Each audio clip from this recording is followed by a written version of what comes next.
চোৱা প্ৰথমে দিছোঁ ইণ্টাৰেষ্টিং শব্দ এটা হিন্দীত দিছোঁ সম্ভলনা। সম্ভলনা এই শব্দটোৰ অসমীয়া অৰ্থ হ'ব, শব্দটো তোমালোকে নিশ্চয় শুনিছা চাগে টিভি বা চিৰিয়েলত। ইয়াৰ অৰ্থ হ'ব অসমীয়াত সাৱধান হোৱা বা নিয়ন্ত্ৰণ কৰা। দুটা অৰ্থই বুজাব দেই, সাৱধান হোৱা বা নিয়ন্ত্ৰণ হোৱা দেই। এতিয়া ইয়াৰ কাৰণে মই তোমালোকক উদাহৰণস্বৰূপে বাক্য দি বুজাই আছোঁ। চোৱা 1 নম্বৰ বাক্য দিছোঁ, থোড়া সম্ভল কে ৰহনা চাহিয়ে।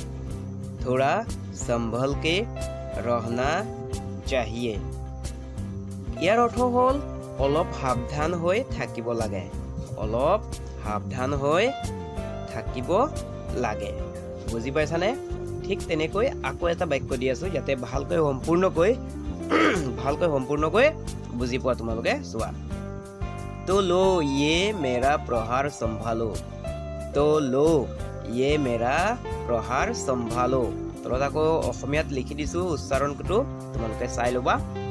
ইয়াৰ অৰ্থ হ'ল লোৱা, মোৰ এই আঘাত নিয়ন্ত্ৰণ কৰা। কথাটো বুজি পাইছানে? মেৰা প্ৰহাৰ সম্ভালো মানে মোৰ আঘাত নিয়ন্ত্ৰণ কৰা। বুজি পাইছানে? আজি এনেকৈয়ে শিকাম দেই। প্ৰথমে কি কৰিম, এটা শব্দ দিম, তাৰ উচ্চাৰণটো মই এইটো শব্দ দিম, ওচৰত কি দিম এইটো উচ্চাৰণটো দিম, তাৰপিছত ইয়াত অৰ্থটো দিম, তাৰপিছত এই অৰ্থটোৰ অসমীয়া অৰ্থটোক আকৌ হিন্দীতে উচ্চাৰণ কেনেকৈ কৰা হয়, অসমীয়াত উচ্চাৰণ কেনেকৈ কৰা হয় হিন্দীত আকৌ বুজাই দিম দেই। তাৰপিছত ইয়াতে এটা বাক্য দিম হিন্দীতে, আৰু এই বাক্যটোৰ উচ্চাৰণটো আকৌ দিম তলত লিখি, তাৰপিছত অসমীয়াত তাৰ অৰ্থটো বুজাই দিম, আৰু অসমীয়া অৰ্থটোকে আকৌ হিন্দীতে বুজাই দিম। হিন্দী আখৰেৰে অসমীয়াটো শিকাই দিম আৰু বাক্যটো ইয়াতে লিখি দিম। তোমালোকে ভালকৈ চাবা, এনেকৈ আজি শিকাম। গতিকে ইণ্টাৰেষ্টিং হ'বলগীয়া ভিডিঅ' আছে আজি। এইকেইদিন এনেকৈয়ে শিকাই থাকিম। যদি তোমালোকে যেনেকৈ কমেণ্ট কৰা মই তেনেকৈয়ে বনাম দেই। এতিয়া চোৱা, আকৌ দি আছোঁ। এতিয়া দিছোঁ চোৱা, জৰাচা। জৰাচা। জৰাচা মানে ইয়াৰ অৰ্থ হ'ল জৰাচা। এই শব্দটোৰ অসমীয়া অৰ্থ হ'ব অলপমান বা অকণমান। বুজিছানে? অলপমান। এতিয়া এই অসমীয়া অলপমানৰ উচ্চাৰণটো মই আকৌ হিন্দীত অলপমান লিখি দিছোঁ, যাতে যোনে হিন্দী নোৱাৰা অসমীয়া চাবা আৰু অসমীয়া যোনে নোৱাৰা হিন্দী চাবা দেই। এতিয়া উদাহৰণস্বৰূপে চোৱা, জৰাচা মুস্কুৰা ভি লো। জৰাচা মুস্কুৰা ভি লো মানে এই বাক্যটোৰ অৰ্থ হ'ল, মই তলত দিছোঁ চোৱা, অলপমান হাঁহিও লোৱা। কাৰোবাক এনেকৈ যদি ক'ব বিচৰা যেনে অলপমান হাঁহিও লোৱা, তেন্তে কি হ'ব, জৰাচা মুস্কুৰা ভি লো, অলপমান হাঁহি লোৱা। বুজি পাইছানে? তাৰপিছত আকৌ এটা বাক্য দি আছোঁ, চোৱা, জৰাচি বাত কো ইতনা বড়া মত কৰো। জৰাচি বাত কো ইতনা বড়া মত কৰো মানে ইয়াৰ অৰ্থ হ'ল, তোমালোকে আৰু ধুনীয়াকৈ বাক্য বনাব পাৰিবা দেই। মই খালি অৰ্থটো বুজাবলৈহে তোমালোকক এনেকৈ লিখি দি আছোঁ। সামান্য কথাতে ইমান ডাঙৰ নকৰিব বা নকৰিবা। সামান্য কথাকে ইমান ডাঙৰ নকৰিব। আকৌ এটা দিছোঁ চোৱা, হংগামা। এই শব্দটো তোমালোকে নিশ্চয় শুনি পাইছা চাগে। হাংগামা। হাংগামা অৰ্থটো হ'লগৈ কি, ইয়াৰ অসমীয়া অৰ্থ হ'ব বৃংখলা বা উৎপাত কৰা বা চাঞ্চল্য কৰা। উৎপাত মানে বদমাচি কৰা, তাকে কোৱা হয় হাংগামা। বুজিছানে? যেনে উদাহৰণস্বৰূপে চোৱা, वहाँ जाके कोई हंगामा नहीं करना। वहाँ जाके कोई हंगामा नहीं करना। ইয়াৰ অৰ্থ হ'ল তাত গৈ কোনো উৎপাত নকৰিবা। তাত গৈ কোনো উৎপাত নকৰিবা। তলত আকৌ চাই লোৱা, তাত গৈ কোনো উৎপাত নকৰিবা বা কোনো বদমাচি নকৰিবা, তাকে বুজালে। বুজিছানে? আকৌ দি আছোঁ চোৱা বাক্য এটা, हंगामा खड़ा करके कोई फायदा नहीं है। हंगामा खड़ा करके कोई फायदा नहीं है মানে তলত উচ্চাৰণ দিছোঁ, চাই ল'বা। हंगामा खड़ा करके कोई फायदा नहीं है মানে অসমীয়াত ইয়াৰ অৰ্থ হ'ব চাঞ্চল্য সৃষ্টি কৰি কোনো লাভ নাই। বুজিছানে? চাঞ্চল্য সৃষ্টি কৰি কোনো লাভ নাই বা উৎপাত কৰি কোনো লাভ নাই, তাকেই মই বুজাইছোঁ দেই। হংগামা মানে কি বস্তুক বুজাই তাকে মই বুজাইছোঁ। ইস্তেমাল। এতিয়া দিছোঁ চোৱা, ইস্তেমাল। ইস্তেমাল মানে কি হ'ল, তাৰ অসমীয়া অৰ্থ হ'ব ব্যৱহাৰ কৰা। বুজিছানে? এইটো জানাই চাগে, তথাপিও বাই চান্স কোনোবাই নাজানিব পাৰা। উদাহৰণস্বৰূপে চোৱা, পহলে ইস্তেমাল কৰো ফিৰ দেখো। আমি এই বাক্যটোক আৰু দীঘল বনাব পাৰোঁ দেই। পহলে ইস্তেমাল কৰো ফিৰ বিশ্বাস কৰো দিব পাৰোঁ। ইয়াৰ অৰ্থ হ'ল প্ৰথমে ব্যৱহাৰ কৰি পিছত চোৱা।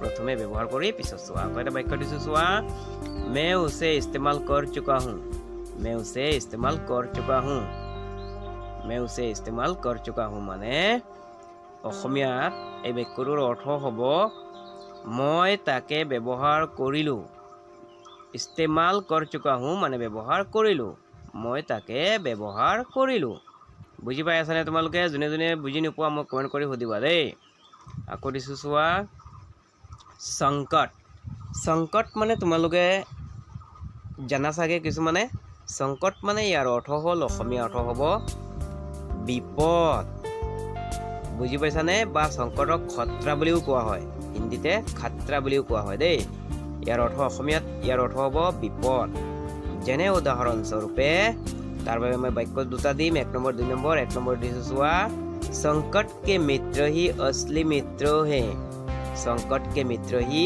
असली मित्र है বা মিত্ৰ होता है দিলে হলে হয় দেই তোমালোকে যেনেকুৱা পাৰা তেনেকুৱা দিবা संकट के मित्र असली मित्र है মানে ইয়াৰ অৰ্থ হ'ল বিপদৰ বন্ধুৱেই প্ৰকৃত বন্ধু বিপদৰ বন্ধুৱেই প্ৰকৃত বন্ধু বুজি পাইছানে এতিয়া মানে সংকট মানে কাক কোৱা হয় বিপদক কোৱা হয় তাকে বুজাবলৈ মই বাক্য দি আছো দেই আকৌ এটা বাক্যৰে বুজাই আছো চোৱা तुम अब किसी संकट में हो क्या तुम अब किसी संकट में हो क्या বুজি পাইছানে যোনে হিন্দী নোৱাৰা তলত অসমীয়াত লিখি দিছো তাকে চাই ল'বা উচ্চাৰণটো ইয়াৰ অৰ্থ হ'ল তুমি এতিয়া কোনো বিপদত আছা নেকি এতিয়া এই বাক্যটোৰো যদি কোনোবাই অসমীয়া নোৱাৰা তেতিয়াহ'লে হিন্দীত চাই ল'বা দেই তুমি এতিয়া কোনো বিপদত আছা নেকি বা বিপদত পৰিছা নেকি তাকেও ক'ব পাৰি আকৌ এটা দিছো চোৱা আসান আসান মানে আসান আসানৰ অৰ্থ হ'ব অসমীয়াত কোৱা হ'ব সহজ বুজি পাইছানে মই লিখি দিছো চোৱা সহজ আৰু এই সহজৰ আকৌ উচ্চাৰণ কেনেকৈ কৰে অসমীয়াত যোনে অসমীয়া নোৱাৰা তাৰ বাবে দিছো চোৱা সহজ সহজ বা সহজ দেই যেনে উদাহৰণস্বৰূপে বাক্য এটা দিছো চোৱা ये आसानी से कर सकता हूँ ये आसानी से कर सकता हूँ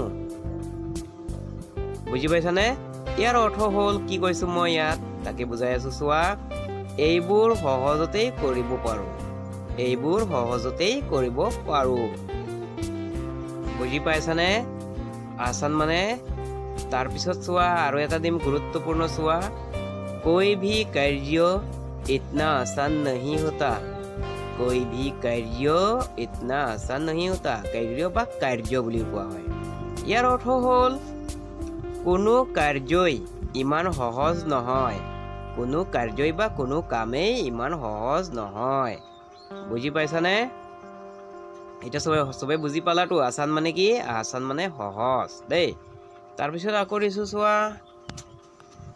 দিছো চোৱা নিভানা নিভানা শব্দটো তোমালোকে বহুতে কমেণ্ট কৰি কৈছা মোক নিভানা লাগে মই বহুবাৰ দিলোঁ তথাপিও তোমালোকে কৈছা সেইবাবে মই আকৌ দিছোঁ দেই চোৱা নিভানা মানে হ'লগৈ অসমীয়াত পালন কৰা যেনে উদাহৰণ দি মই বুজাই আছোঁ যাতে তোমালোকে ভালকৈ বুজি পোৱা 1 নম্বৰ দিছোঁ চোৱা प्यार किया है तो निभाना पड़ेगा ही प्यार किया है तो निभाना पड़ेगा ही মানে কি ইয়াৰ অৰ্থ হ'লগৈ অসমীয়াত এনেদৰে হ'ব প্ৰেম কৰিছা যেতিয়া পালন কৰিবই লাগিব তে বুজি পাইছানে নিভানা মানে পালন কৰা বা কথা ৰখা যেনে মই আকৌ এটা দিছো বাক্য যাতে ভালকৈ বুজি পোৱা वादा ऐसे करो जैसे निभा सकू वादा ऐसे करो जैसे निभा सकू বুজি পাইছানে ইয়াৰ অৰ্থ হ'ল কথা ৰখা দেই চোৱা ইয়াৰ অৰ্থ হ'ল